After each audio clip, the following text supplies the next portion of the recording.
Hey guys, SweetBananaGaming here, coach of your Orlando Solgaleo, here with a PGBL Week 3 Team Builder video, and I'm a little out of sorts. I'm going to try to keep this a little bit of a shorter video because I've had quite a week. I've actually recorded, this will be my third PGBL recording of the week when I get this recorded, so I've been doing a lot of, advanced recording, like I said, before I go out of town, and it's been pretty stressful. I don't want to give away like any of the matches, but just the whole doing so many battles in a week has been a bit stressful. So my team building may be not up to snuff as a result of that. If I do a little bit more abbreviated team building process, I am going to run some damage calcs on these sets after my team builder.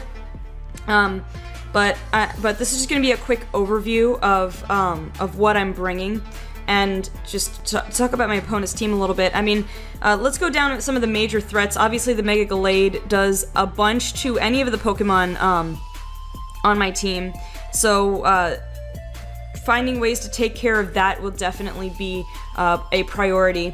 Also, the Landorus, which you guys know was a proud member of the Orlando Solgaleo in the early part of I think for the entirety of Season 1, and a valued member of our team, occasional Z-move user, is a Z captain on this team, definitely something to watch out for. And between the Landorus and the Arcanine, two really, well, intimidating intimidators. And Mimikyu can be annoying, Metagross is pretty strong, Milotic is a pretty annoying. Milotic and Umbreon can both be annoying stall Pokemon, and Milotic with competitive. If you're gonna lower somebody's stats, you have to watch out for that. So, a couple of threats on my team. So I'm just gonna go over what I'm bringing. So let's go ahead and start with the Mega Absol, running a pretty standard sort of an offensive set. With Jolly Nature, just knock off Swords Dance, Sucker Punch, Play Rough. The Play Rough for the Mega Gallade, because the one advantage, like, Mega Gallade is definitely a force to be reckoned with, but the good thing is that 2, and actually 3, which I'll explain, but 2 of my Pokemon outspeed it, so that's good. It gives me good opportunities. I have Play Rough for the Mega Gallade, and Sucker Punch for priority if I need it. I don't want to hit the Mega Gallade with Dark-type moves because of Justified, so I have to be careful about that. Let me see, can regular... Oh, I don't want to do that. It's gonna mess with my screen. But I need to check if regular Gallade can get Justified as like an ability or a hidden ability or something. I don't know that it does, but I was thinking, because what my thought process was, well, if I run Knockoff, if he hasn't sent the Gallade out yet, it won't have Mega Evolved yet, and it won't have Justified yet, so I can go for Knockoff freely as long as it hasn't Mega Evolved yet. However, I need to check if regular Gallade gets Justified. I'm going to do that as I continue talking here. What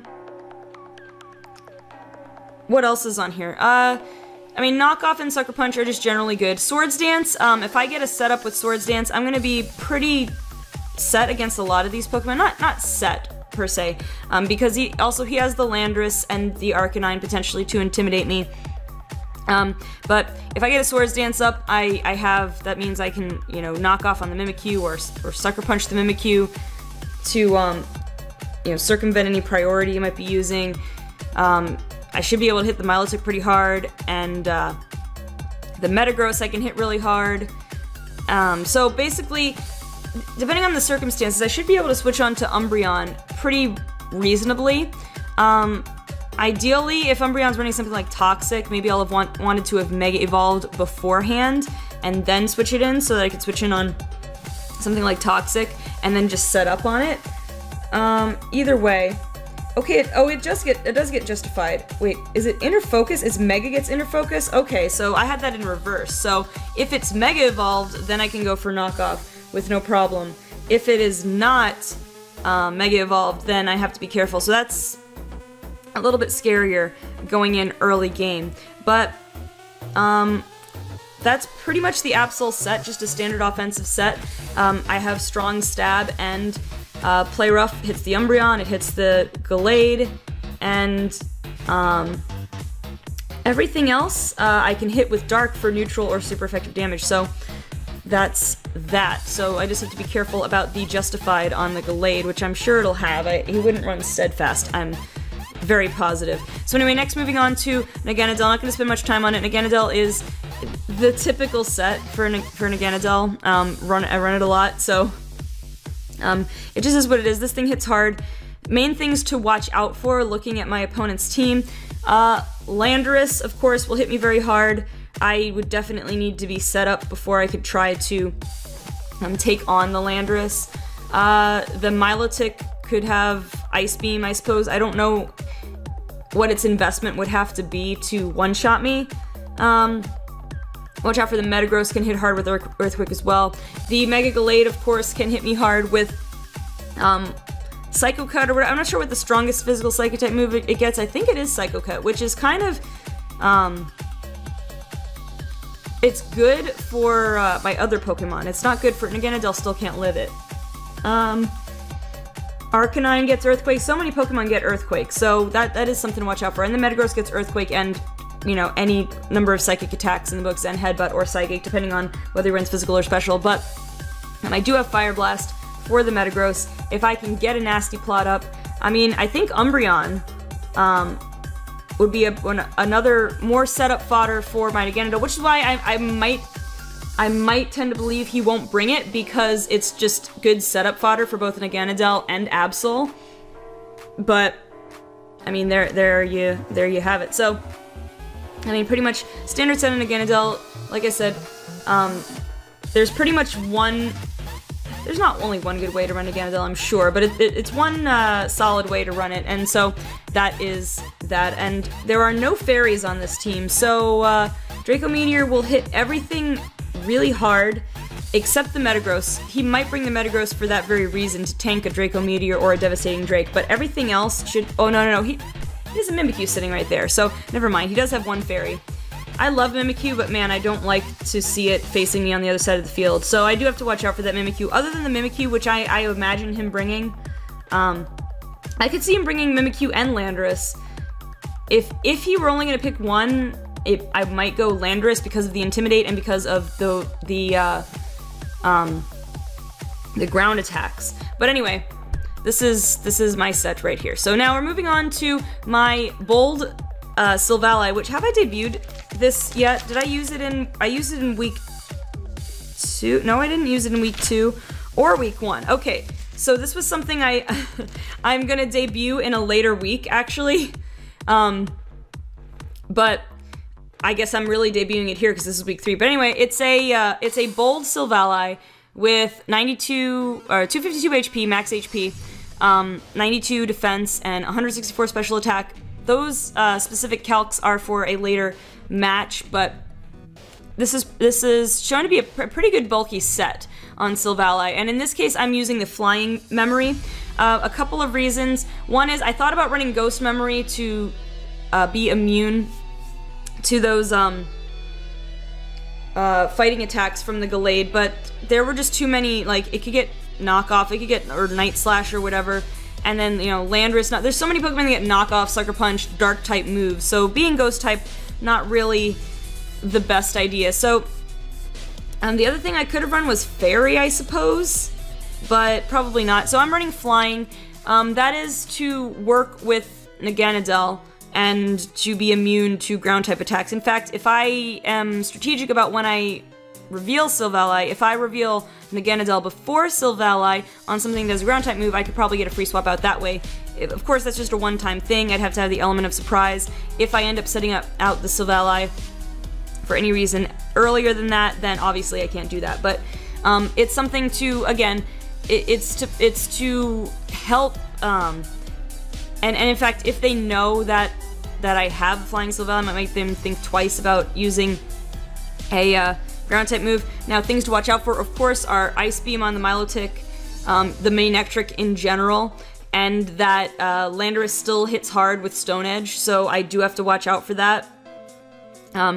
but this is a good thing to send out against with Landorus because I don't have to worry about being intimidated, and I can parting shot things. I'm not going to naturally outspeed Landorus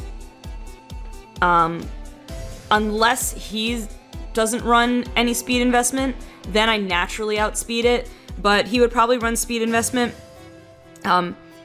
So I won't outspeed him with this set because I'm not max speed, but let's say he runs a bulky Landorus, I could get a parting shot in, or a max HP, max attack Landorus. I mean, there is a possibility that parting shot could come in handy, even if I go second. I have some defensive investment, so anyway, that's the Solgaleo set. Since I've recorded battles in advance, I can tell you already, you will see this set with different types in a few more of my PGBL matches. But anyway, let's go ahead and resume with Paul, our beloved Paul, our forever, always and forever MVP Paul from Season 1.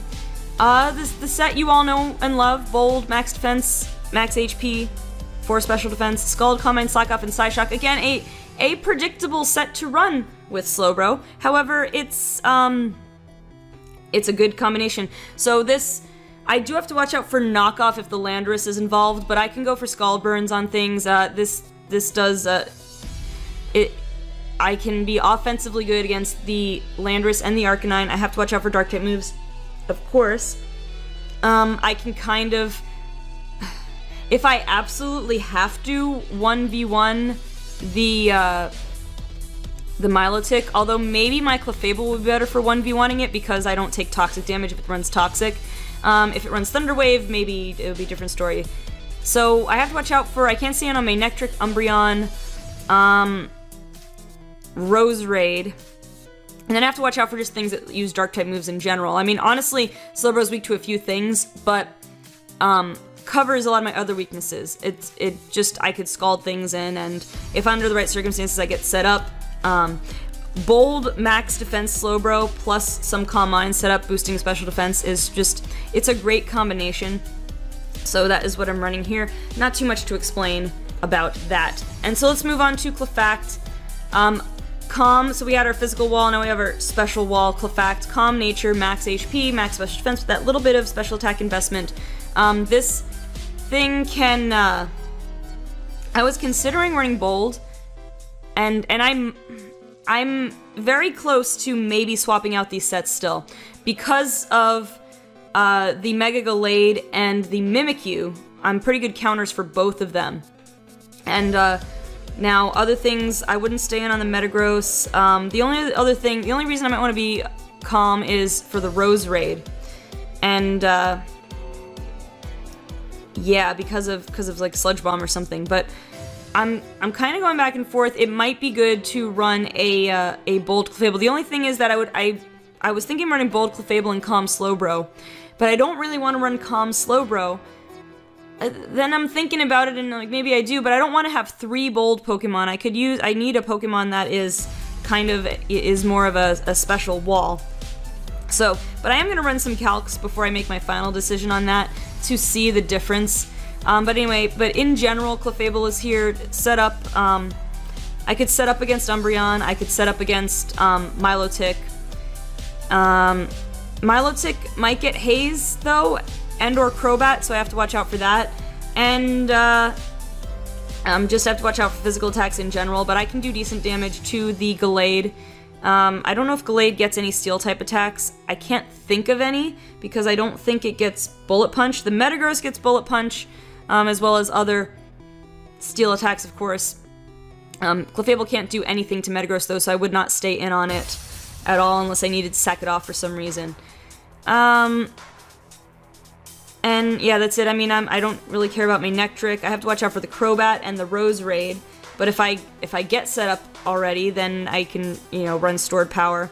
Stored Power Calm Mind is a good system to abuse. So it's pretty good. I think again, Umbreon or Milotic would be good setup fodder for Clefable. So as long as I don't get greedy, because sometimes you get greedy with setting up, and I don't know. Things happen. So anyway, this is the Clefable set. I might swap Calm for Bold, but most likely I'll probably run Calm because I need something specially defensive. Okay, so now let's move on to our final member here, Blaziken. We're running a Jolly set, because last week, it feels like a long time ago, our week 2 battle, we ran the Adamant Blaziken because we were up against basically a Trick Room synergy team. So I'm running a Jolly one this time, max speed with Choice Scarf. So this is what I mean when I said like I have 2.5 Pokemon that can outspeed the Mega Gallade. So this is the half one. As long as I don't get hit with knockoff, I outspeed the Mega Gallade. I can hit it with a Flare Blitz. I haven't done the damage calc, but I know it'll do a lot of damage. Thunder Punch is there for my Lotec and Crobat, and otherwise Flare Blitz just doing a bunch of damage. Knockoff is there just kind of randomly. If I'm in a situation where Blaziken can't do much, but I just send it in and just start knocking things off. But again, have to be careful about the Mega Gallade. As a matter of fact, I might swap that for Brave Bird now that I think about it.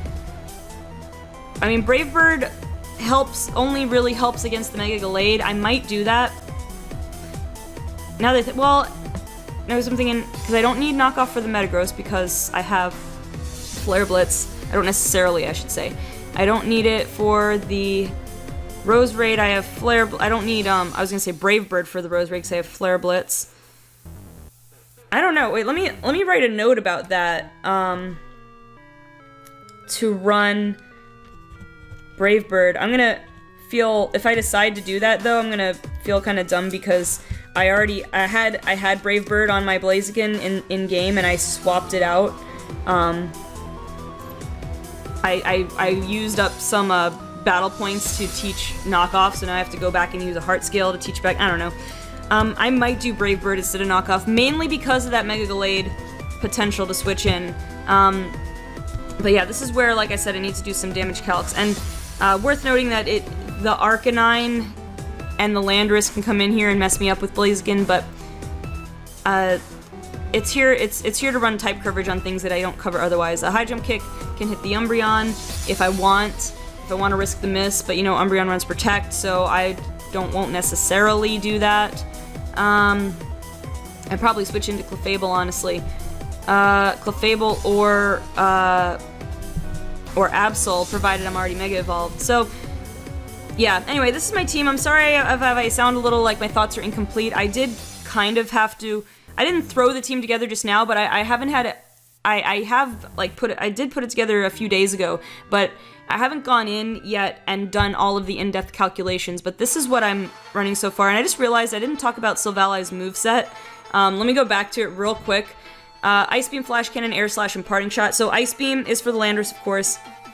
Flash Cannon is for the Mimikyu, and Air Slash is for Stab, for Mega Gallade, for Rose Raid, for, I mean, that's really what it's mainly there for. The only thing is I can't do much to the Metagross, but I can, depending on its speed investment, I might still be able to outspeed it. I could Parting Shot it. There's not too much that the Metagross can do to me if it's not running Stone Edge.